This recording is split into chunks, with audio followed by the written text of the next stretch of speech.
Hello guys, Assalamu alaikum. This is Hamza, आपका host for the new podcast that we have started called Follow On. Alongside me, Amar Lal.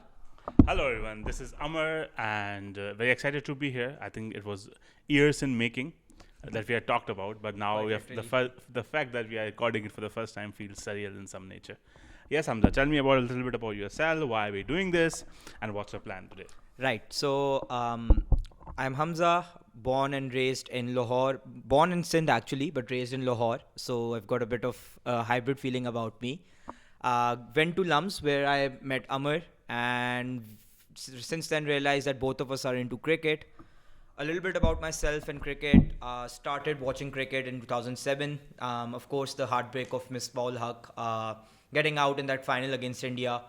And then, 2011, the dropped catches of Sachin Tendulkar. 2012, the Mike Hussey demolition of Saeed Ajmal. I think those were the first real heartbreaks. The first one that I genuinely cried on was the one where Mike Hussey demolished Saeed Ajmal. I think none of us But could forget that. yeah, and I think the most recent heartbreak and perhaps the biggest was the 2021 World Cup Yeah. where Hassan Ali dropped that catch. I think we were the best team in the tournament by far. And that was a rare thing, right? For us to be the best team in the entire World Cup performance-wise. 100%. So that's me. Been a huge cricket fan since 2007. Tell me a little bit about yourself and why we started this. So for me, cricketing journey sort of started when I started playing cricket, right? So I come from Pakistan. I come from Hyderabad, and Hyderabad in Pakistan on that side of the border. And then for me, it was more like okay, I started playing cricket because I should live very nearby near the stadium, which meant that I used to literally practically play just outside of it. And फिर जब भी हम school से आते थे we just to go and play there. And then eventually I got into watching cricket because you get interested कि भाई कोई fast bowler क्या है, spin bowler क्या है. And then I think my major sort of starting point was the 2011 World Cup. मतलब मैं देखता था उससे पहले भी cricket etc slightly, but 2011 में I just got into it. Like I was logged in. And then 2011 से I saw the semi-final. It was a heartbreak. But for me, we already did better because उसके पहले I didn't have a lot of context as to how good our team is. Like I have seen the finals of 2007 and even after that. But I didn't feel that attachment to the team. After 2011 sort of started off. And then for me, I think the peak heartbreak was 2021 World Cup. Insane. The best team that I think we had seen in the generational talent, everyone was peaking at the right time. And to see all of that go away because of probably one fucking catch is slightly, it's slightly Yeah. disturbing in that way. But I think I'll still take that. I think it grew us as a team, and maybe for some reason could have been cursed. I think Babar and Rizwan, but for some it was a good thing. But yeah, so today the reason why we started this podcast was to just two fans sitting across the table and talking about cricket. We are not professionals. We don't claim to be professionals, but what we claim is that we'll do our job as cricket fans to voice over a lot of millions of, let's say, Pakistani or fans or even generally South Asian fans and see where we get it there. But yeah, today our focus is PSL. And we're going to talk a little bit about what were the do's and don'ts of the PSL. We're going to talk a little bit about the teams that came into PSL and how did they do well. As you can see, Hamza is an avid Peshawar Zalmi fan. You can see it from chat. I grew up in Hyderabad, so for me, having the Hyderabad team and Fawad Sarwan and everyone were a big win. And I'm excited to represent them today. And yeah, I think over to you, Hamza. Let us walk us through the structure. Yup. So, like Amar said, we're going to do a PSL review today. We'll talk a little bit about the PSL, how it went, what was the right thing, what were the don'ts, the emerging talent, the knockout or the breakout superstars of the tournament, and who performed to the expectations and who disappointed. I think first we want to talk a little bit about the tournament itself, Amar. What were your thoughts on it? I personally loved it. Loved the fact that the two new teams came in, दो नई टीमें आई, दो नई cities को मौका मिला उनके fans को कि वो किसी को represent करें. Particularly Hyderabad, I think coming from the interior Sindh region, I think एक lack of representation थी in the PSL. Fair, तो yeah. काफ़ी अच्छा लगा that they came into the tournament. And then of course, what's PSL without a bit of drama? आपकी पहले सियालकोट आई, सियालकोट के बाद रावलपिंडीज के बाद फिर से मुल्तान सुल्तान वापस आ गई. I think just to add on to Roma, the entire war that broke out in the Middle East, no crowds in PSL, like no one had expected that, right? Yeah. Because at some point we were like, okay, new things, auction happened, great for us. We are finally at par with the world. And some good players like Samit was coming in, Maxwell is coming in. So probably the greatest PSL we had seen, but then the crowd happened. Yeah, I think it's like goes in line with Pakistan cricket in general. Two steps ahead and then one back. Of course, not in our control this time around. Yeah. But I think it was interesting that you mentioned the lack of crowd. I think that was the biggest turn off for a lot of people. Yeah, I mean the sound over it as well, like the crowd sound that they try to add. मतलब उससे बेहतर तो कोई चीज़ नहीं थी. It just made the watching experience even worse somehow. या बिल्कुल and I think कि हमने भी बात की नई टीम्स की but I think the fact के जो नई टीम्स आई उनसे जो new energy I into the play like I think again the story of Hyderabad Kingsman will deep dive into it. Rawalpindi is, in my opinion, the best branded team in the entire PSL. Only Amazing. branded though. Yeah. Of course, we'll also come to that. But काफी like I think it was great pack of entertainment over the course of 6-7 weeks that it was there. काफी ज़्यादा matches भी हुए. I think more opportunity for a lot of players जो एक छोटे format में उनको शायद उतना मौका नहीं मिलता था खेलने का. Yeah, and I think what PSL does very well is that PSL sort of brings out the talent that we have seen in domestic and puts it on a bigger stage. Okay, matlab, obviously your Mass Sadaqats and everyone knew Mass Sadakat, but no one, for example, knew a lot about Mohammad Basit. Great guy, right? And Yeah. probably one of the biggest reasons as to why Peshawar Zalmi won the game. But it's amazing to see that those guys who were performing in domestic, no one cared about it, and those guys coming to PSL, obviously getting some bucks for it as well. And we'll talk a little bit about the upcoming talent anyway. But before we deep dive into the teams, Hamza, I would love to know your views about what did you think of the entire management around PSL as to whether it was correctly timed in terms of, let's say, when the auction took place, when, let's say, teams were announced. Obviously, the Sialkot fiasco, we don't want to get into it because it wasn't in the game's control, but everything else around it. Right, Amar. I think while the trajectory of the PSL has been really, on the upwards, I think काफ़ी improvement नज़र आई है हमें over the years in terms of, making it more consistent with how leagues overall across the globe are progressing. Yeah.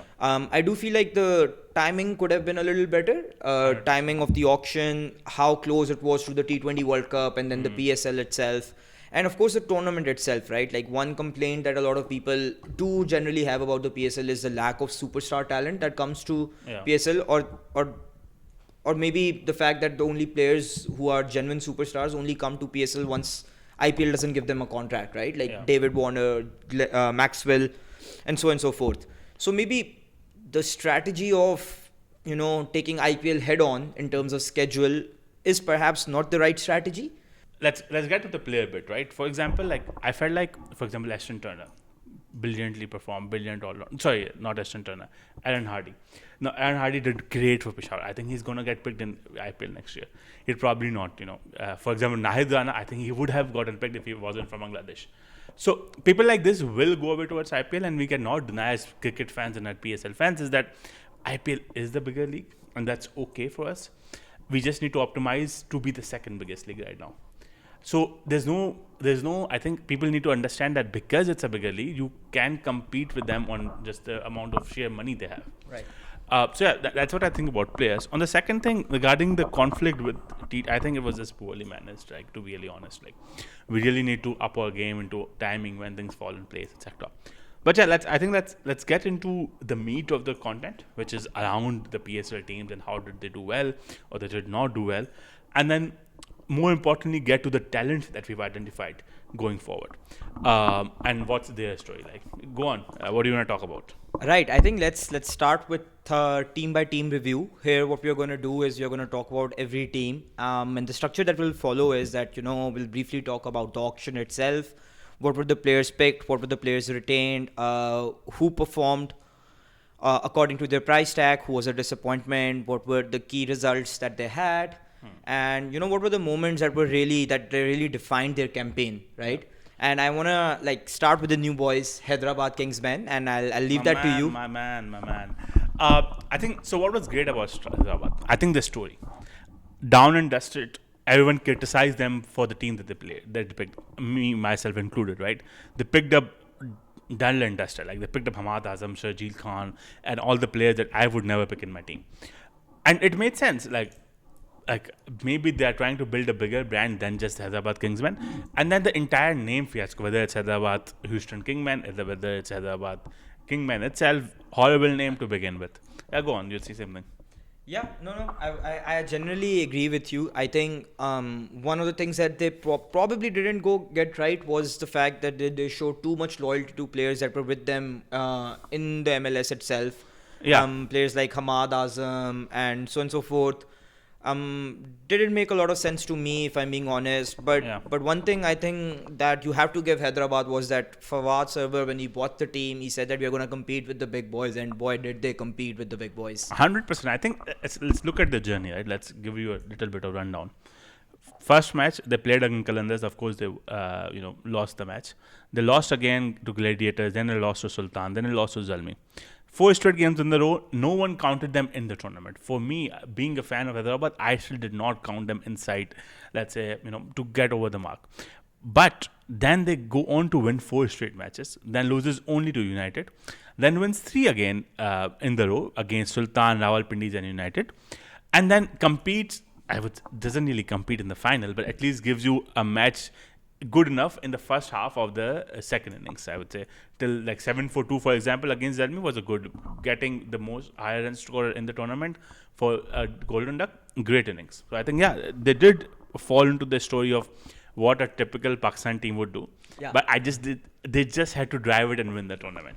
Yeah, I mean, they almost pulled off a Pakistan out 2017 or 2009 or even 1992.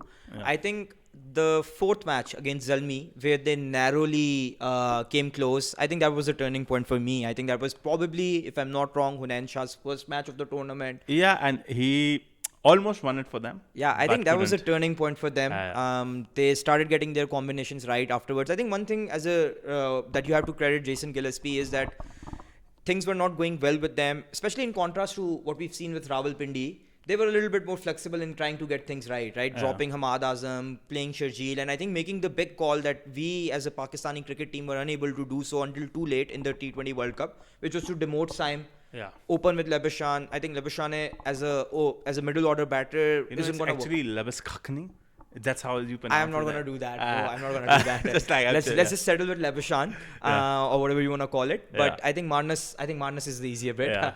Marnus has to open in T20. If he's playing T20, he has to open. And I think the fact that Hyderabad were so top heavy, Yeah. it took them a while to figure out the right combination. 100%. I think, and they did eventually. I think because they were trying to do that. They did eventually. Otherwise, we'll talk about Pindies in a bit. But like that's the reason why Pindies did not get it right. But yeah, diving deeper into it, Hamza, what do you think is the, let's say, 2 to 3 bigger names that you think were reason why Hyderabad made it to the final? I think we've already talked a little bit about Hunain Shah. I think he was probably the story of the tournament, the most underrated of the Shah brothers. People talk about Naseem Shah, that he's a superstar. And people talk about Ubaid Shah because he's a he's- sexy looking guy. Yeah, I think he's just not just a nice looking guy. He's also has a very terrific record for underage cricket in Pakistan. Was one of our best bowlers in the under 19 Asia Cup that we won last year. Was one of our better bowlers in South Africa in the under 19 World Cup. So of course I think Hunain had gone a little bit under the radar, and I think he performed really well. He was very injured. He was injured for like 2 years in a row. Yeah. And that really, obviously, I'm sure it hampered his confidence as well. But like to come from all of that, it's a great story to tell. Yeah, I think, of course, I think especially when having that pressure of, being a younger brother of an international superstar. Yeah. I think that's a lot also, right? Because people are very quick to call someone a nepo baby. Yeah. So I think to do as well as he did, he was probably their most impactful players. 100%, And I think the second biggest, I think, was, if you look at the results, they all coincided with Usman Khan's upturn in form. Yeah, let's talk about a little bit about Usman Khan. So Usman Khan, since coming back after his UAE thing, whatever he did with them and whatever Pakistan sort of made him promise and things like those, I don't know the backstory of it, but just thinking about it. So Usman Khan has been very hot and cold when it comes to international cricket. More cold than actually hot, if I'm being honest. But when he picked up for the the PSL that he played for Multan and he scored like 2-3 centuries, he was great there, and he was probably one of the biggest reason why, for example, to give you the numbers, he has an average of 35.36, 162 strike rate. That's That's nice. crazy for a wicketkeeper batsman.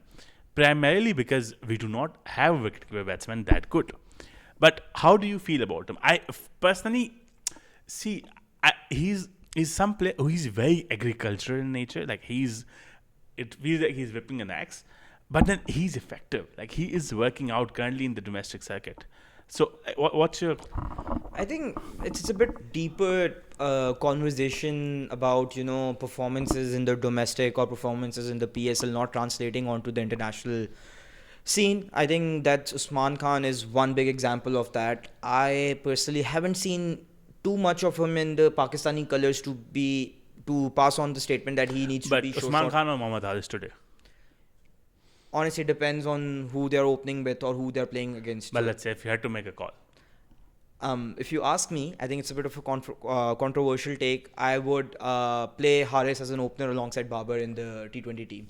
I would not play Saib Zada Farhan.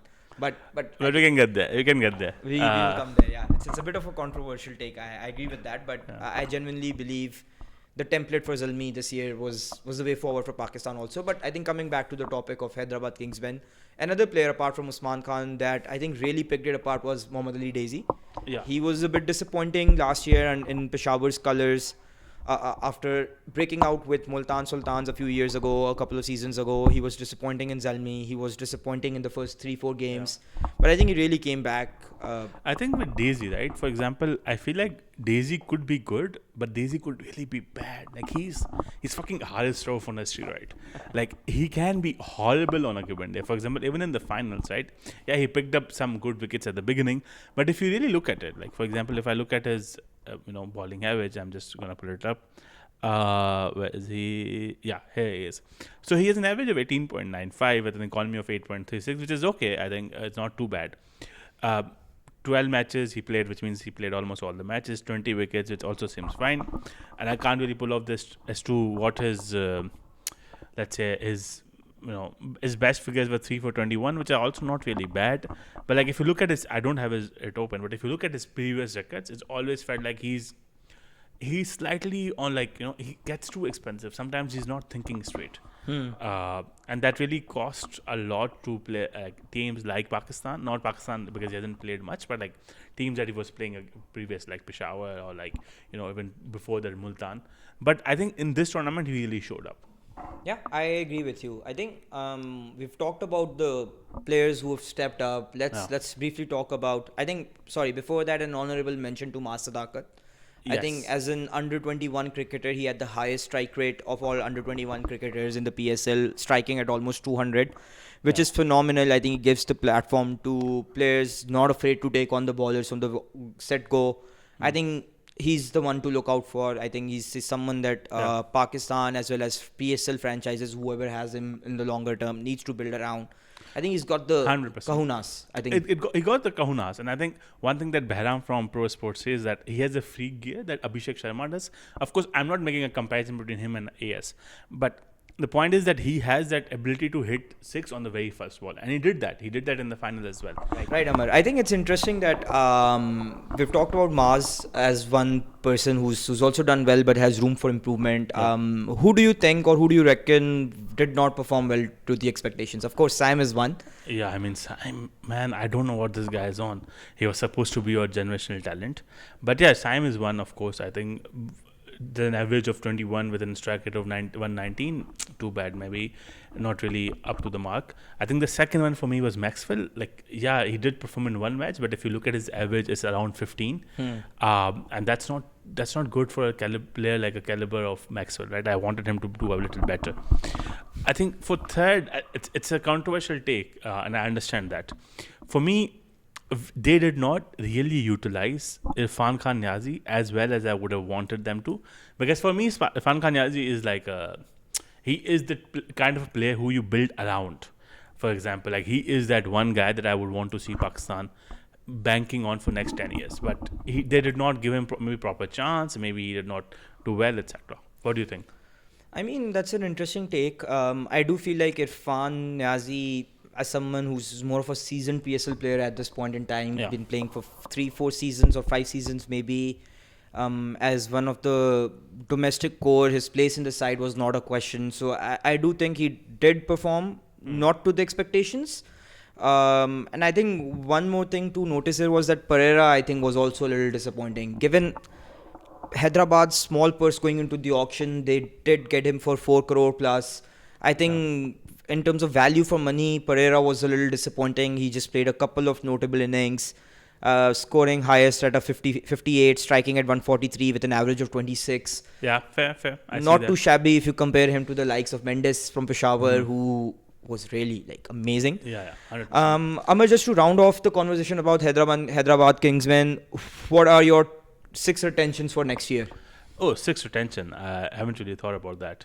But let's see. I'm still a big believer of the young talent that Pakistan has given. So I would definitely, let's say, retain Usman Khan. I will also retain Maaz Sadakat.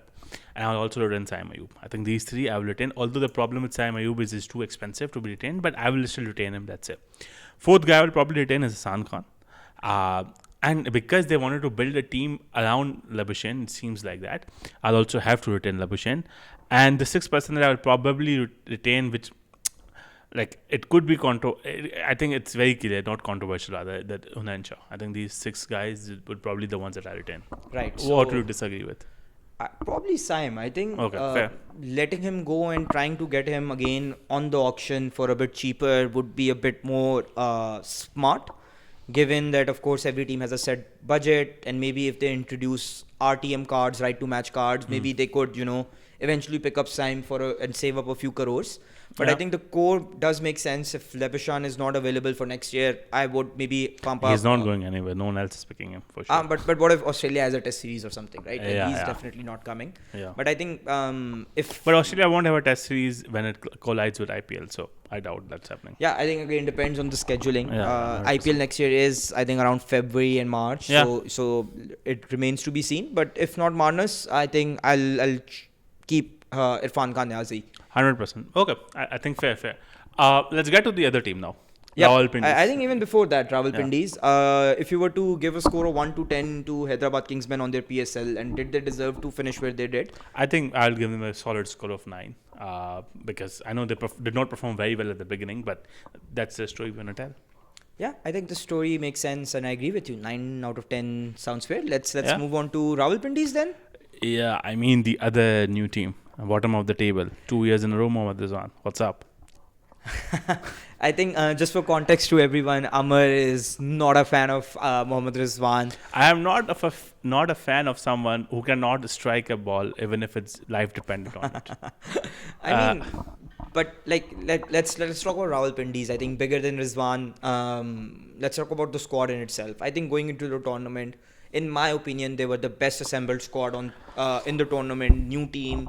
They got their retentions right. They got some outstanding deals in the auction. Yeah. They had one of the best emerging players core as well. Saad Masood. Yeah. They had Abdullah Fazal, who was coming off a stellar national T20 picked after the auction, and they also had Riazullah, who's rated very highly in the domestic I scene. agree with you on the premise, but I think any team that has Rizwan as the captain is bound to lose. And so here's my problem with it. When you claim to be the new, let's say, the era of Rawalpindi, when you claim to be the team and revolutionizing cricket and shit, then you cannot have Rizwan as the captain. It defeats the entire purpose of it. Because Rizwan, I like the guy. I like how he does in Test and ODIs, although not a huge fan in ODIs as well. But I understand he can still give us some sort of leeway. But with someone who has no mindset of striking, and for him to come out and say things like, oh, Hyderabad did not deserve to be in finals, right? Or does not deserve to be in playoffs. Really did hit a nerve with that one. Yeah, he did, because like he does not, your team is not even close to be playoffs, then you're commenting on whether or not someone else should be in it. And for me, the bigger problem is that he is unable to really strike the ball well. He worked well when it was 2021, where the game was like 120 strike. That's a good strike rate. Same for Babar. But for him, he's not evolved the game. He's first, he used to be very chirpy around the wicket keeping. Now he's no longer that. He provides absolutely no incentive for anyone to be made captain because he has no attacking mindset. What do you think? I mean, I agree. I want to keep it, let's say, not very Rizwan-centric as to when talking about the Pindis itself. I do think Rizwan as a batter is not keeping up with the modern T20 standards, especially if you look at look at guys like Babar and Shan Masood, also non-modern T20 batters, but they do have evolved, right? You look at Shan Masood and Babar striking at around 150, and you compare them to Rizwan, who's not striking at the same place or getting out to cheap balls, or also has a very limited shot zone, right? Like anything on the leg side, he puts them away, but he struggles to score around the ground, right? Like Yeah, 100%. I think. But yeah, let's get into it. Like, let's ignore Rizwan for now because I don't want to give him more airtime. But I do think Rawalpindi's, despite having the squad they did underperform. They were a little unlucky, if I'm being honest, getting robbed of Zaman Khan and Naseem Shah in the middle of the tournament. I think if you get rid of two of the best bowlers in the tournament, domestic bowlers, it does give you a little bit of disadvantage. I mean, that happened with Peshawar, right? Let's say Nahid Dana pulled off. Like, he wasn't no longer in the squad, but they still did well with Ali Azhar. They still did well with Mohammad Basit because they had planned accordingly. Because they had everything. I think I'm getting ahead of myself, but I think Babar had captain in this PSL like he had never done before. Right. And maybe that has a lot to do with Misbah and everyone. But the fact that Rawalpindis could never recover had a lot to do with their own mindset, with a lot to do with their strategy than anything else. I think one thing that was particularly disappointing for me was the squad selection, right? The insistence of having the top three of Yasir Khan, Rizwan and Kamran Ghulam felt outdated to me. You had Abdullah Fazal scoring a 50, I think, in the first couple of games, under the 50s, or playing decently at number 5 or 6. And you do not promote him. He's played as an opener all his life in Karachi in the domestic scene, was a top scorer for Karachi in the national T20, and you do not play him in the top 3. One of the most talked about all-rounders, emerging all-rounders in Pakistan, Saad Masood, didn't get a game in the first 3-4 games. Yeah. Quite disappointing. And I think with the foreign players that he only played 6 games. That's how disappointing it is. With an average of 25 and a strike rate of 185. That's shocking that someone who's as talented as South, probably the only replacement Pakistan can ever find to Shadab Khan. And boy, do they need one. Boy, do they need one. I mean, I think it was the amount of foreign talent that Rawalpindi had was insane in my opinion. Like, you have Daryl Mitchell, you have DM Forrester, who was, and they dropped Forrester after a brilliant innings. It makes no sense. Forrester has only played 6 innings. Why? He's an average of 44 with a strike rate of 170 plus. I mean, it was disappointing, and I think, like, again, they did make the right call of signing Ben Sears midway to the tournament. They needed a fast bowler. But why would you buy Usman Khwaja as a replacement of Jason McGurk? It makes absolutely no sense at all. And then, okay, so you did that. Let's say, and then you, like, making him play as if he is your next big thing. Usman Khwaja, he's done and dusted. Like, great guy, great player, all of this to him. But he's not a T20 player to be playing in his 40s. Like, he's absolutely all over that. I think, absolutely. I think. But yeah, let's get to winding up because I don't want to talk more about Pindies. I'm more excited about other teams. But let's say, if you were to take 3 players who you think were the biggest, or let's not do retention, I think. Let's do like top 3 and bottom 3 players. I think that works better. But yeah, what would be your top 3? I mean, it's difficult to pick a top 3 when everyone's been a bit disappointing. Yeah. I think top 3 for me would be, in no particular order, DN Forrester. I think he made a great showcase of his talent and why he's so rated so highly abroad. I think he's a decent all-rounder, striking in at 170 plus. I think he was pretty decent. I know Abdullah Fazal didn't get too many opportunities, played 7 matches, not at his preferred positions, but I think the way he was striking the ball, I think the way he was timing the ball, placing some beautiful shots, I think he's the one that they need to build around, need to retain him, play him. I think he did score a 50 today for Pakistan against Bangladesh as well. That's when we are recording. So guys, we are recording 1 week after the PSL has ended. It's day 2. And they're already playing a test match. But I think Abdullah Fazal needs to be retained. And I would say the third, I think it's so hard to think of a third. I think third is Saad Masood, no? Who else?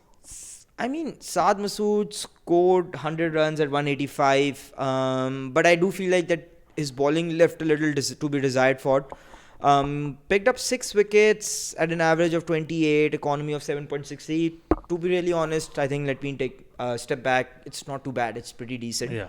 But yeah, I think maybe Daryl Mitchell. Daryl Mitchell scored 255 runs, 36 average, 125 strike rate. Strike rate was a little low. It's very low for But he was a he was modern. often doing this rescue act, right? Yeah, that's true. That's true. Yeah, I think I agree with those. For me, bottom three, of course, the top of the bottom has to be Rizwan. I think you should get rid of him. And Rizwan should just go back and work on himself. I think that's what he needs to do. The second person, I think, which was also slightly disappointing for me, was obviously, I would say, Kamran Gulam. Although his numbers are not too bad, his numbers are average of 29 with a strike rate of 138. But I always felt like he didn't have the kind of a play where he could rescue Rawalpindis, which was slightly disappointing. I think you can't have three anchors in the top three, 100%. right? Like Yeah, in T20 cricket, you need an aggressor at the very least. Yeah. And I think for me, the last one was also Mohammad Amir. Like, if you think about it, Mohammad Amir did not do anything for them. I think he should, like us, just restrict himself to talking and not playing. Him talking is also horrible, but that's a story for another game. But for example, I am a huge hater of Mohammad Amir. Same here. I'm not a huge fan of him at all because of what he did to the Amir, who was a kid back then who did not know sports but understood what he did. And secondly, I think him, because I am also a Babar fan, so I understand his rivalry against him. But for me, the worst part is that the best part of him is that he's smart. Like and this is what Shaheen doesn't have. What Amir has is like he's smart. He understands the batsman. But this tournament, he felt like he wasn't in it, which was slightly disappointing. But let's move on. What do you think? Who would you retain? Yeah, I think the top three will retain them. Okay. And Would you retain Naseem Shah? I wouldn't because he's too expensive. I think I would, because there's generally a shortage of international ready domestic fast bowlers. So I would give him another season, because you would probably not get him at a cheaper price in the auction. Yeah. So maybe retaining him is the call. Let's move on. Yeah. I think before moving on, one final thing that we missed out on: your rating for Rawalpindis. Oh man, it's a big fat 0. For me, I think 0 seems like they didn't participate. I am not going to rate them because they deserve no rating, in my opinion. Yeah, I mean, for the branding itself, I would give them a 2 out of 10. Yeah, I would rather hire a branding team than play Mohammad Rizwan as a captain. But yeah, let's move on. Do you want to talk about Multan Sultan, sort of a new team, but not really a new team? I think Gohar Shah, you got to give it to the man who's really passionate about owning a franchise in the PSL, and boy, did he end up getting a franchise. Made some post-auction trades as well.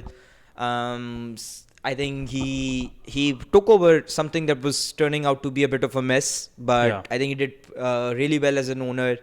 They had, I think, the best opening pair on paper as well as performance-wise, and Steve Smith and Saibzada Farhan. The fact they got Saibzada Farhan for 5 crores was interesting for me. I think he could have gone for more, given that he's still young. I think the trades they got were amazing. I think. Yeah, I think that I agree with you. I think let's try to move faster so that we can get through the teams easier. For Multan Sultan, I think I agree with you. Very solid top order. And Shan Masood was just a cherry on top. Yeah. He could do anything. He could strike at a 160 strike rate as he did. He could average 45 plus. Amazing numbers, right? Yeah. And I think his entire mentality of Multan Sultan being the total cricket that he would like to play, which is obviously different from other sports, but like his idea was amazing. He executed amazing, and I think he made an environment where people could succeed. For example, Siddle at an age of 41, bowling at a speed of 140 plus. I mean, Shahid Afridi cannot do it in a test match and he's bowling at 132 at an age of 26, 27? 27, so around that. it gives you some, sort of an environment that he's in. And then I don't know if you saw that video of Shan Masood, where I think it was sort of giving like a end, because they made him their best, player of the tournament for Multan Sultan, and it made sense because he did so well. And he said something like, I would want to come back to these people, and I would want to come back and play with these guys, which makes sense, which is actually great, because that shows that he's kind of creating an environment like Islamabad United where people could thrive, where people could have that camaraderie that is generally missing in cricket at various sports as well. But yeah, I think I agree with you. That's the overall analysis. Biggest disappointment for you? To be really honest, I don't have a biggest Wasim appointment. Junior, perhaps. Yeah, but I think if you look at his averages, although it's like because he only played 3 innings, so it's not really fair. But I mean, his primary job was to be bowling at the death, right? And Yeah, to yeah, bowl with fair, an fair. economy rate of 11, I Hmm. think not the best.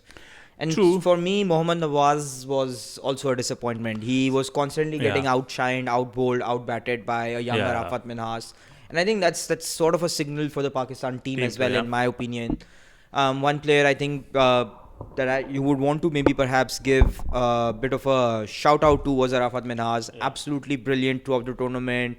I think he's Pakistan's answer to Ravindra Jadeja. Very similar And bowler. he said that He idolizes Ravindra Jadeja in a yeah. podcast recently. And he said then he also wants to like idealize Hardik Pandya and Ben Stokes for the kind of all-rounder they are, which made sense. Like I think those are the best all-rounders you have in the He did world. pretty well. He scored at a strike rate of 170. I think that's the sort of strike rate you want to play at. Took 9 wickets at an average of Yeah. 25. Pretty decent numbers. And I think one honorable mention I would want to give is to the emerging fast bowler Mohammad Ismail. Was very expensive in his first over in the PSL, making his debut. But I think the way he come back and grew into confidence with each innings, with each over bowled, was very impressive. I really liked the way his action was very slingy, generated pace, had some sort of movement always. Yeah. Very impressive. I think just to sort of wrap it up, they ended up qualifying for the playoffs, got knocked out in the eliminator itself. But I think overall a very decent I think very first decent tournament. team. I think they definitely had potential to be the top two of the tournament. Things didn't go their way, which is okay because you missed out on one match and then sort of I things think fall to do apart. all of that, to perform the way they did, especially given the context around it, I think Gohar Shah and his think tank didn't got a team of their own. Right? Yeah, 100%. They were handed someone else's team. They made a few tweaks if they Yeah. could. And I think one thing that's gone a little bit under the radar that personally I've really liked is that they've signed up Hamza Zahoor, who's the Pakistani under 19 wicket keeper, very promising. I think it's a bit smart strategy because it gives them a potential retention option for next year. Because you have to play one emerging player every Yeah, game, yeah. right? Like so maybe he could be the one for them next year, right? So Yeah. one to keep an eye out on. So we have the Pindis covered. I think we have almost given them but just to lay it out, and I think we'll retain probably Arafat Minhas. We'll probably also retain Saibzada Farhan, and the third one that we'll probably retain is Shan Masood. Shan Masood. Yeah, I'm sorry, I missed that. I think if you're going ahead with the 6 options, would probably also return Ashton Turner. He brought experience. Yeah, and Smith, and then the last one. I think I would also want to return Faisal Akram. Okay, fair. I think overall good. Probably for me, they rate above 7.5, 8. I know they didn't make it very high, but I think it still counts. Yeah. And Pretty on a decent tournament in my decent opinion. tournament. I think they brought this new energy in the team in the PSL, which I really liked.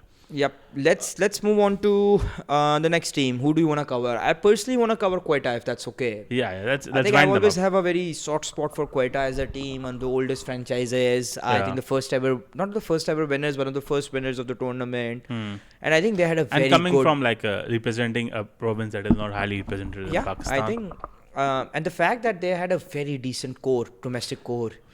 They had two of the best spinners, your starting spinners in T20 cricket, and Abrar and Usman Tariq. So, quick question: is Usman Tariq over?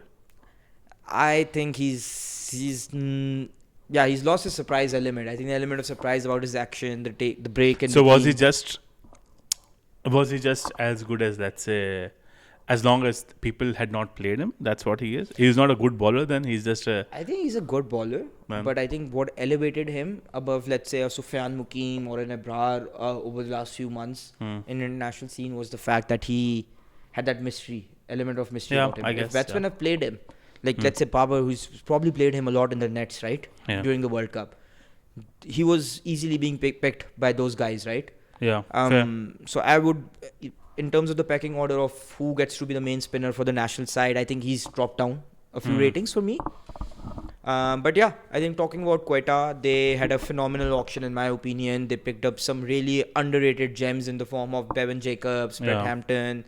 Got Ahmed Daniel as a traded option. I think that was very smart, trading him for Arafat and Faisal Akram, who weren't going to play a lot in Quetta itself. So I think it was a win-win for everyone involved. retained Shamil Anwar, Shamil Hussain. Sorry, Shamil Anwar is a childhood friend. I mistakenly just named him. Shout out Shamil, Shout out to Shamil. his friend, and also the Also the cricketer. yeah. I think, but they lost the plot in the middle, man. I just never understood them. They made some strange calls. Yeah, very strange calls for a team that seems to be run for a very long time. So I don't know what was going on. Like, they never really struck me. I'm unable to navigate through ESPN, so I cannot really find. I can see their match results here. Yeah, but like even before the matches, right? Like I don't think you need to play Dinesh Chandimal as a wicket keeper. Like you have Khwaja Nafe. Yes, he's not clicking, but you're playing him down the order. Yeah. Make him come. I think the problem arises with that if you have Saud Shakil as a captain and he needs to play every game, Yeah. then you can't really experiment and open with the likes of Shamil and maybe Khwaja Nafe as your top 100%, two. yeah. I think that's a sort of flexibility they should look for. But even like let's say Bevan Jacobs, right? He was striking at a strike rate of 140, and I think 140 isn't bad given the context of how many times Queta's batting failed. Yeah. You play him more matches, right? He played 6 matches. You had Riley Russo signed in for 6 crores. I think it's 2026. You don't need to spend 6 crores on him, right? Yeah, fair. For context, like you spent 6 crores on Khwaja Nafe, who's a bit underwhelming. I think one player that continues to grow for me is Hassan Nawaz. I think he's batting with more maturity. True. He continues to grow. Yeah, I think he continues to grow little by little, stride by stride, and I think that was really impressive. One, I think, unfortunate thing was that Ahmed Daniel, I think in the 4th match, got injured. He's a very promising bowler for Pakistan. 100%. I think it's a matter of fact that he is probably one of the best guys we have in the circuit right now. A great domestic man. Her guns are crazy. Like it's impressive. That is amazing. Yeah. So unfortunately in that way, but just to guide it a little bit home, who do you think you would retain now? I think काफी आसान like सवाल है अगर आप उस तरह से सोचो कि Quetta you have to build your teams around आपका जो domestic core होता है, right? तो क्वेटा के पास काफ़ी अच्छे डोमेस्टिक ऑप्शंस है, राइट? यू हैव शामिल, आपके पास हसन नवाज है, ख्वाजा नाफे है. आप ख्वाजा नाफे को बेशक ना रिटेन करो because you bought him for 6 crore. आपके पास स्पिनर्स में इब्रार और उस्मान तारिक हैं, आपके पास अहमद दानियाल हैं, तो आपके पास ऑप्शंस काफ़ी हैं. तो if I were let's say the one in charge of the strategy, I would definitely retain. शामिल को मैं रिटेन करूँगा, मैं हसन नवाज को फॉर श्योर रिटेन करूँगा, अब्रार और उस्मान तारिक में से एक को तो लाजमी रिटेन करूँगा. I will not retain either of Abrar or Usman. मैं ना अहमद दानियल को रिटेन करूँगा. मैं अहमद दानियल को भी Because अहमद दानियल जैसी प्रोफाइल नहीं है हमारे पास. नहीं. आप काफ़ी I agree. I think it's a very he's very handy with the bat. He's a phenomenal death bowler, and he's a great fielder. I think he's a 3-dimensional cricketer. We've talked about in the past. हम आपस से बात करते हैं, हम कहते हैं कि 3-dimensional cricketers की ज़रूरत है पाकिस्तान को. I think Ahmed Daniel is a 3-dimensional cricketer. 100%. I think just to sort of sum it up, क्या आप क्वेटा का कैंपेन कैसे रेट करेंगे? Yeah, I think I just felt like they didn't like. I love Saud Shakil. I love him absolutely. I think he's a great guy, great match. But maybe he's not the right captain to have. And maybe I don't know. Quetta needs to move past him, or at least play him just as a batsman and not as the captain, so they can also play around with him. But yeah, so I think overall I would rate them as a solid 5. They just get a passing grade, but just. Yeah, I think given the roster they had accumulated, I think 5 is fair. For me, they underperformed. They could have done better. Let's move on to the next team. Let's talk about your hometown. No. We're coming to my city later. Let's talk about Karachi Kings. So, before the tournament, right? I think Karachi in years, this is probably the best team that they had accumulated. They got rid of the Imads, the Mohammad Amir, and after years, it seemed like they were going somewhere. Hassan Ali and David Warner at their core meant that they had something to fall back on. The only problem, and they did, like at the beginning, I think they were very good. They were winning matches. I think they won like 3 or 4 in a row, which meant that they are doing good. I think they just lost the plot in between, and then they just couldn't win it regardless. So, for example, if I'm just looking at the stats, right? For example, starting 2 matches they won. They were in Lahore. 3rd one they lost. 4th one they lost. 5th one they lost. So the moment they stepped in Karachi, they kept losing until only it was too late, and that's also back in Lahore. So in Karachi they were not really winning, which made no sense because that's their home ground. But yeah, I think But still, I think Karachi has a lot of positives to take away from this tournament. Right. Specifically because they had, मतलब उनके पास core बनी हुई है. They were passionate core who wants to work with them. उनके पास ऐसे players हैं जिनको वो count भी कर सकते हैं. And I think more importantly, they have some very exciting young talent to bank on, which I really liked personally. More than young, I think it's more people who are getting at the right space, who are not young enough to be called young, but who are not old enough to be ruled out. Bacha, what do you think? I think it's an interesting take for me. Karachi had one of the weakest emerging player pool in the tournament. I think they were relying on Saad Beg. I think he did perform decently, but I think that's something that maybe costed the team the balance. I think they were banking a little bit on Adam Zampa. He started the tournament really well, but faded away. Yeah. Mir Hamza wasn't performing that well. I think the biggest disappointing from a bowling perspective was Abbas Afridi. He was too expensive throughout the tournament. I think going for almost 12 runs and over. So keeping all of that in mind, I think yet again, in terms of the batting, the biggest disappointment was Salman Ali Agha, man. What do you think? It's curtains on Salman Yaga now? I mean, not really. Even today, he scored 50 in the Test cricket. Yeah, ODI and Test is great, and everyone knows that. But for T20, is it curtains on him? I think the batting position for him is the right batting position. If he were in a T20 team, number 3 is the position to be in. But I think it's a bit of a deeper topic. We're short on time, but I do feel like there needs to be a discussion around Agha and his T20 international future. Yeah. I think he still has a lot to offer in the PSL. Yeah, He's fair. got experience. He can make a comeback like Shan Masood did. So there's that. But quickly, who would you retain in Karachi Kings? See, I would retain Warner 100%. I'll also retain Hassan Ali because I think these two are who you wanna, let's say, build your team around, because two guys who bring a good environment. I would also retain Azam Khan primarily because I think Azam Khan is working on himself. He'll be great in future. Here's to hoping. Here's to hoping indeed. And I think that's about it. Right. Who would you add or remove? I think I would also retain Salman Ali Agha primarily on the basis of the price they got him for. I think they got him for cheap. Would also perhaps look to retain Saad Beg. But and that's because they have the luxury to do so, right? You will probably get 6 retention, so you retain players that can, because Saad Beg maybe next year also gets counted as an emerging player, right? Yeah. So strategically that might make sense. But for me, I think yes, there are positives to take away. They're going in the right direction, but maybe this was the year they could have had a real challenge. Yeah, I think this was the year where you start building around. I think that's how I see it. I know people could argue they've been building around for years, and I agree with that. Yeah, I think they've been building ever since they released Babar Azam. Yeah, but as they say, big things take time. We are coming in, boys. Let's give it a little bit more time. Next tournament is ours indeed. Let's see. Yeah, so quickly, what is your rating for them? I think it's a solid 6. I would say they are better than Quetta, but they are not as good as they should be. I think that's fair. I think that's a fair assessment.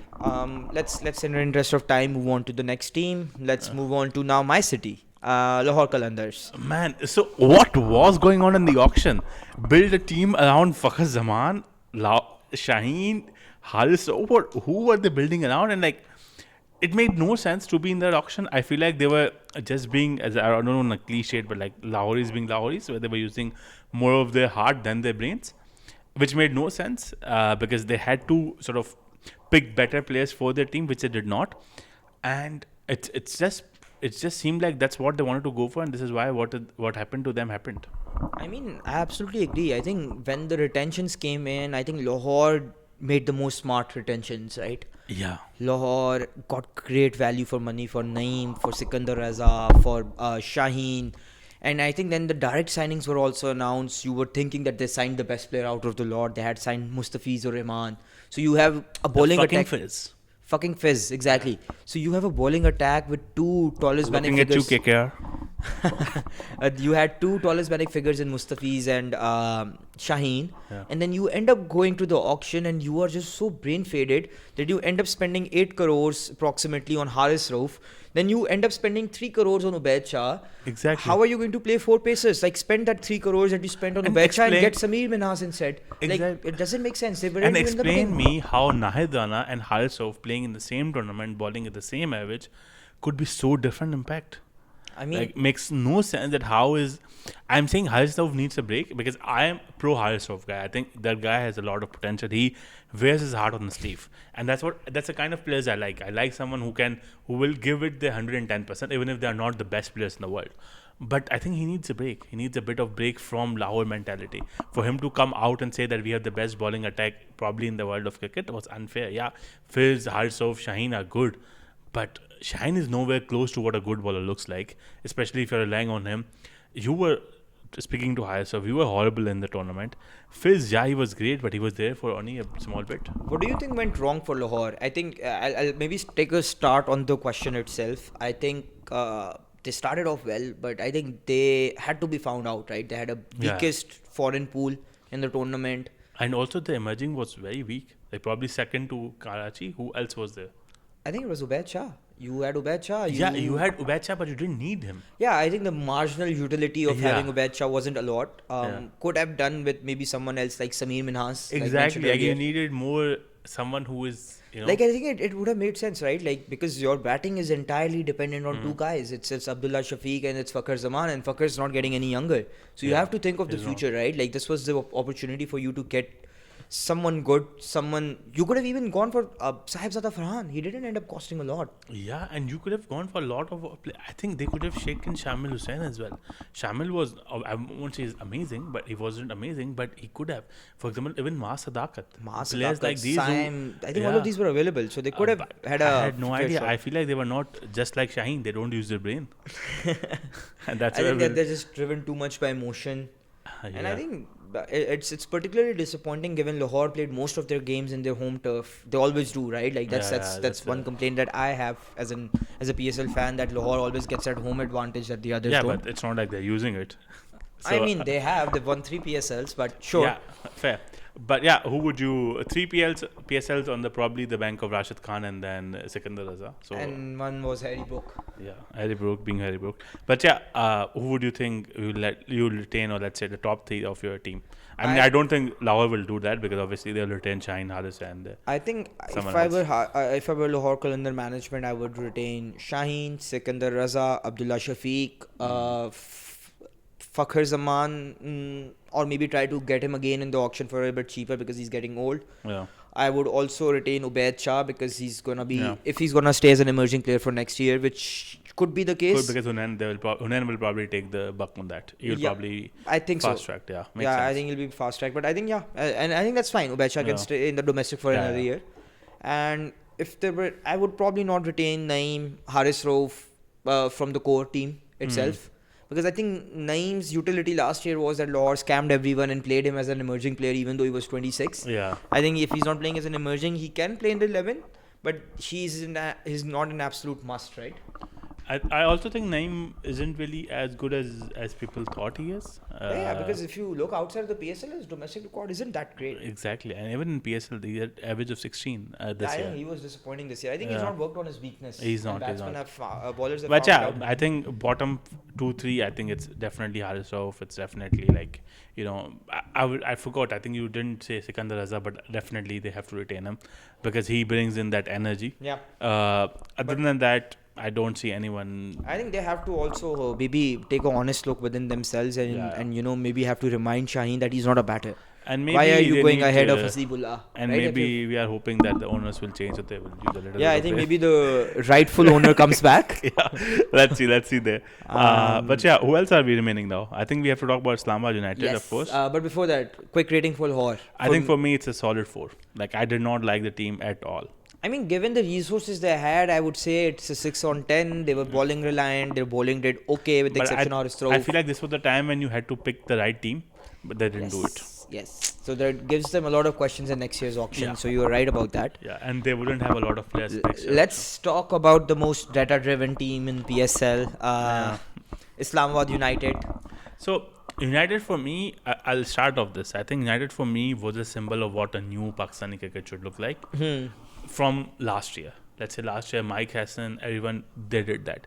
This year, I felt like they did not read the books right. And it's not in terms of cricket, in terms of why do you have and this could be a controversial opinion, but like, why did you have to pick Alzari Joseph, knowing everything that is going on, all the rape allegations against him? That's Shamar Joseph. Samar Joseph, sorry, not Alzari. It's Samar Joseph, and then Imad Wasim, with everything that he's done. The third thing being like whatever happened with Heather Ali, we don't know that. All three, the I don't want to say holy, but like unholy trinity of things, you had to do better for your fans, right? Yeah. That's why I stopped supporting United this year, because I was like, man, cricket is important, but there's something more important in this world, Yeah. and you had to get that right. Yeah. What do you think?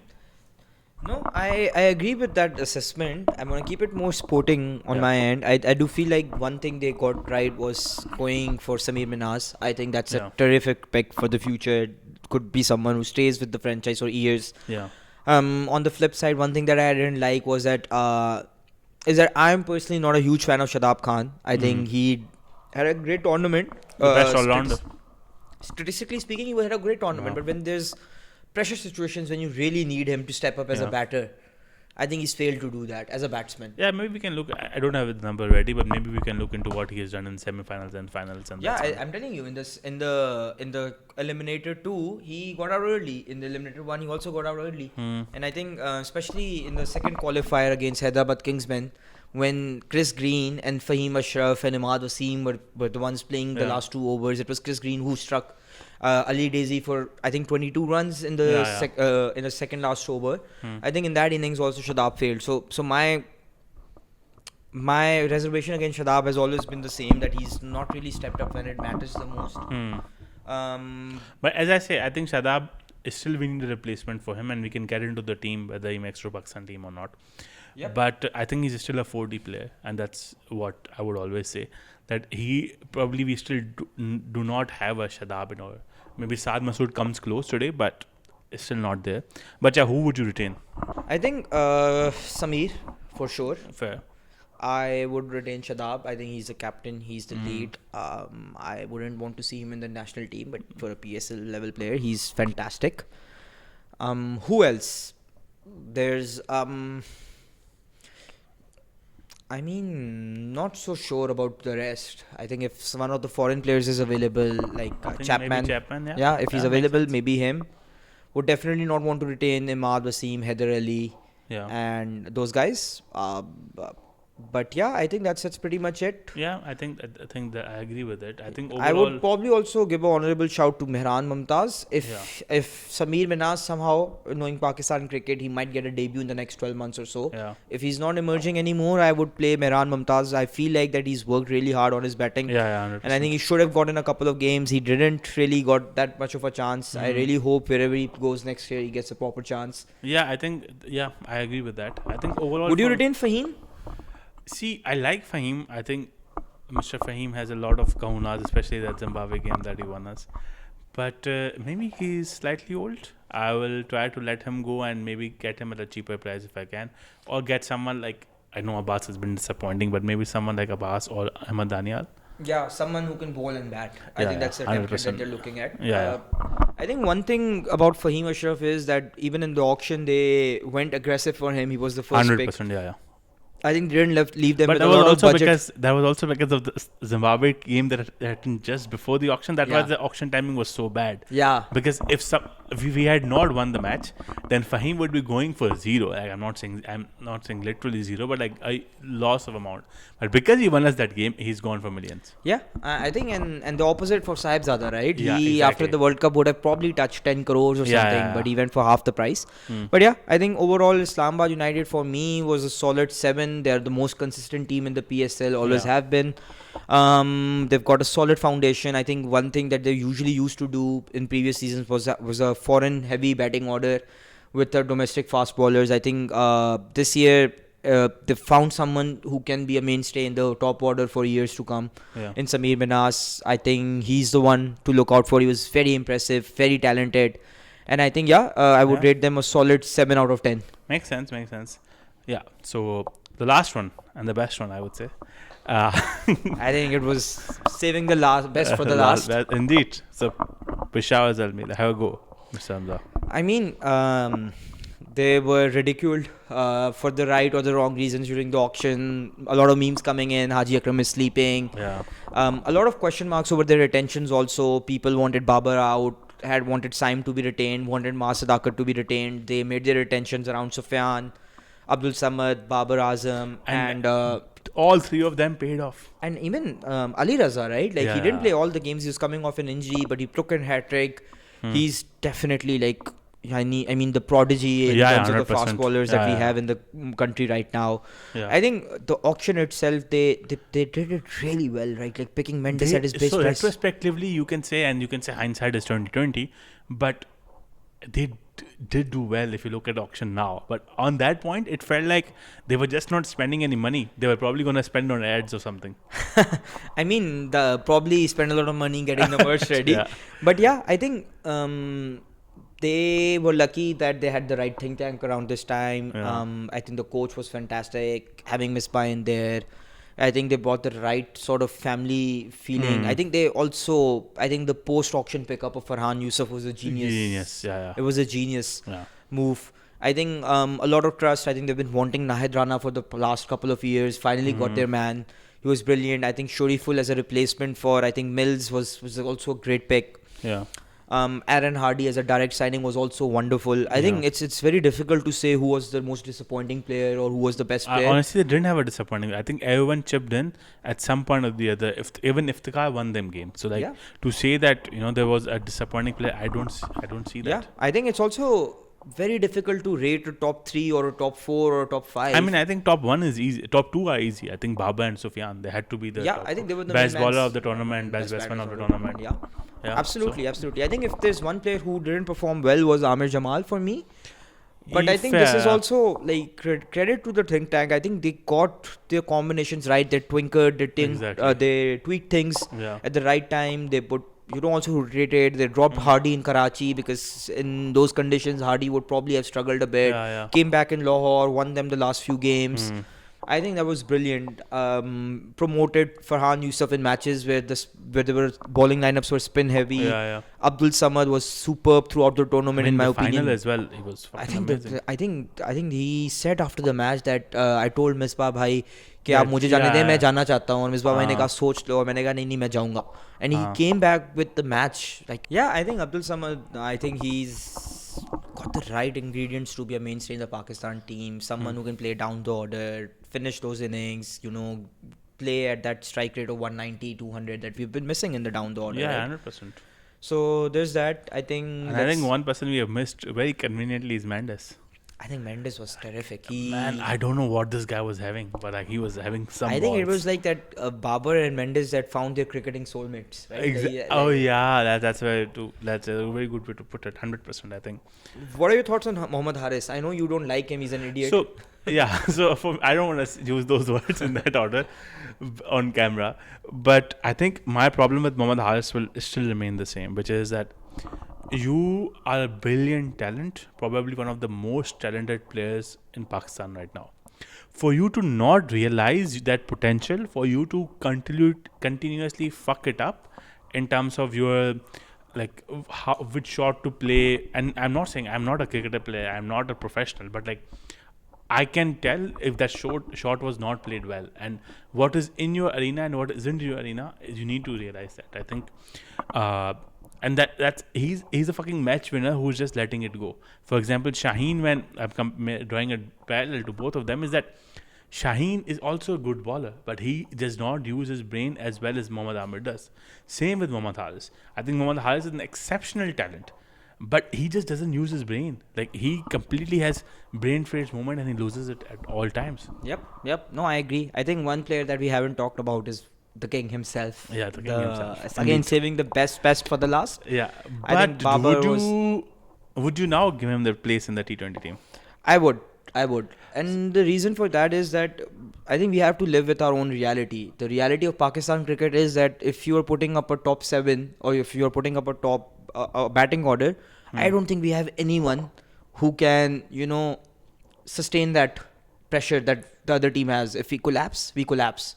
So you need someone to hold on from that one end. I think one thing that we haven't gotten right, I think the Babar Rizwan formula, the missing thing was that Rizwan is not an aggressor. You need to pair him with an aggressor. If you look at his international stats with Fakhar Zaman as an example, as a opener, those are fantastic, right?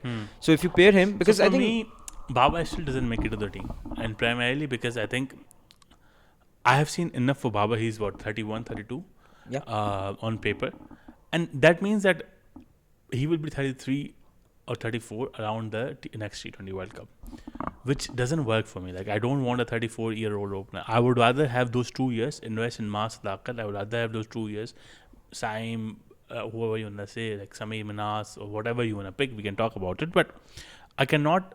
And I'm a huge Baba fan. You know that.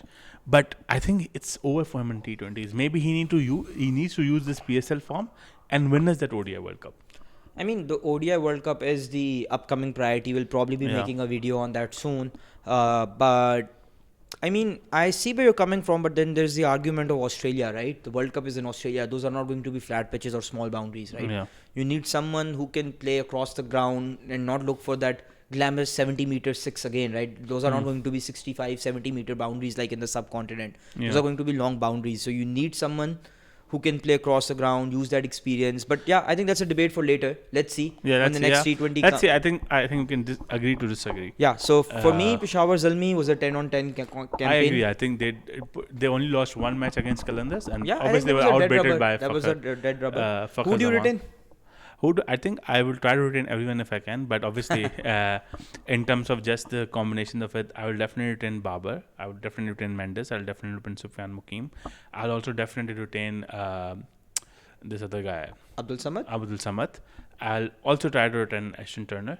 Sorry, Aaron Hardy. I keep confusing both of them. Aaron Hardy. And I'll try to retain Haidana if I can. Right, so no emerging retentions. I think emerging they didn't. I think if you build your core around these 5 to 6 players, you don't really need. You can get anyone. For example, if they get someone like I don't know Abdul Subhan. Abdul Subhan, yeah. For example, They already had him. They couldn't yeah, play him, but of course. they couldn't play him. Like Mohammad Basit was also great, but like was he was the only reason they won the tournament? Probably not. So if I'm thinking of top 6, I'm thinking of people without whom this tournament would not have been won. And I think if you remove any of these guys, you don't win the tournament. Right, makes sense. I would probably at least say one spot for Ali Raza or Farhan Fair. Yusuf, one of them. Probably inclining towards Ali Raza because I think we do not have a lot of fast bowlers in the domestic circuit like local bowlers. So if Ali Raza grooms into even 50% of his potential, you have a lethal fast bowler to lead the Zalmi attack for years. 100%. Chalo, give me a most impressive domestic talent. Right, like I think I want to structure the next segment, which is doing a brief down of the domestic players into 3 categories. Yeah, let's do it quick and let's do it without any explanation. Yeah, so impressive players, but need more time before a national call-up. The second being need to be dropped based on their recent international performance as well as PSL performance. We're talking about T20 by the way. And third is need to be reintroduced or introduced into the side. Fair. Okay, let's go. So let's start with the first. Impressive. Top 5 need more time before national call-ups to the T20 side. I agree with the ones that you have written. Ali Azhar, Farhan Yusuf, Samir Minas, Abdullah Fazal and Saad Masood. Right. I think those were the best 5. Yeah, I think you can talk about Samir Minas as well, but I think maybe we need to introduce him right now and not keep him in the domestic circuit for long. Right, makes sense. But do you want to avoid a situation of maybe Saim, another Saim happening? That's a good, fair. I don't know. Actually, that's a good point. And but yeah, I think these 5 work for me. Makes sense. I would maybe also give an honorable mention to Mohammad Ismail. I think I was really and also Mohammad Basit. Yeah. An eye out. I think Basit is slightly older though. Is he? He's older. He's older, but he hasn't. I don't think he's debuted for Pakistan. Yeah, he's not debuted for Yeah, Pakistan. so Need to be dropped. PSL and Eastern International form. I think it's quite simple for me. Nawaz, Salman Ali Agha, yeah. Haris Rauf. He's already been dropped, but again, like making retain that that. out loud again. Saim Ayub needs to spend some time in the domestic. Find out that whether he's a bowler, he's a batter. If he's a batter, his primary responsibility is batting and not being an all-rounder. Those 4 primarily stick out for me. Maybe Usman Tariq as well. I would put back Sufyan Mukim. I think for me, the only person that I'll contend with is Saim Ayub. I think For me, Sam Ayub is still the generational talent that we hoped he is. Right. And I think he doesn't need to be dropped. He maybe needs to be rested for some time, but that's about it. Yeah, Sure. makes sense. Last one. Needs to be reintroduced to the side right now. I see that you've written Babar Azam, and I think we've already discussed on him. Yeah. I don't think he should be introduced. You think otherwise? Yeah. I definitely think Sufyan Mukin needs to come back. The guy only played one wrong game against India, and that's about it. He had not put a single foot wrong ever since, and obviously, I think he needs to come back. I agree with Arafat Minhas. He needs to be in the side. I agree with Abdul Samad. I agree with Hassan Ali. I agree with Ubaid Shah, and I agree with Hunain Shah. I disagree with Hassan Ali. I think Hassan Ali just needs to concentrate on Test cricket. He is good. He is a great guy. I think he won us the Champions Trophy of 2017, but that's about it. Let's move past that. What do you think? I think primarily same. I think the only agreement to disagreement is on Babar Azam himself. But yeah, I think this list does make sense to me as well. Yeah. And that's it, folks. This is it. That's it, folks. And I hope you guys had fun watching this. And Yeah. if you are obviously the first person, people who are watching this are people who already know us and they know how much we love cricket. So let us know what else do you think we should do. Yeah. This was Give probably us- longer than what we had expected. Yeah.